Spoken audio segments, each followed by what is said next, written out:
Une page se tourne, un dernier au revoir au monde entier. Les obsèques de la reine Elisabeth II, la plus ancienne monarque britannique, ont commencé ce lundi 19 septembre à l'abbaye de Westminster à Londres.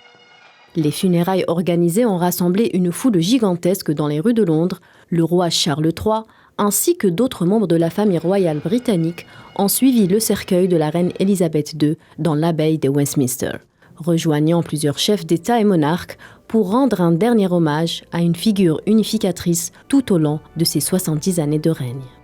Les hommages touchent à leur fin ce lundi matin à 11h, après 4 jours au cours desquels des centaines de milliers de personnes ont attendu de longues heures pour passer devant le cercueil de la reine dans l'historique Westminster Hall de Londres, où 2 minutes de silence y ont été observées, ainsi que dans tout le Royaume-Uni. Outre le roi Charles III, la reine consort Camilla et d'autres membres de la famille royale, le prince George, le fils de 9 ans du prince William et de Kate, et leur fille de 7 ans, la princesse Charlotte, étaient présents aux funérailles nationales. Ces funérailles d'État sont les premières depuis la disparition de Winston Churchill en 1965, des funérailles rassemblant plus de 2000 invités à l'abbaye de Westminster. Ont pris part à ces funérailles d'État le Premier ministre Ayman Ben Abdelrahman, en sa qualité de représentant du président de la République algérienne Abdelmadjid Tebboune, le président américain Joe Biden, le président français Emmanuel Macron et son épouse, ainsi que bon nombre de personnalités.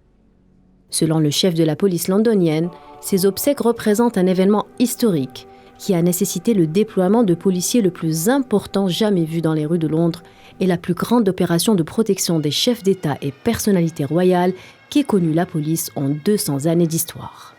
Des funérailles grandioses, un Royaume-Uni étreint par les mois, faisant ses adieux en grande pompe à Elisabeth II, souveraine dévouée, jouissant d'une autorité planétaire en présence de centaines de dignitaires étrangers.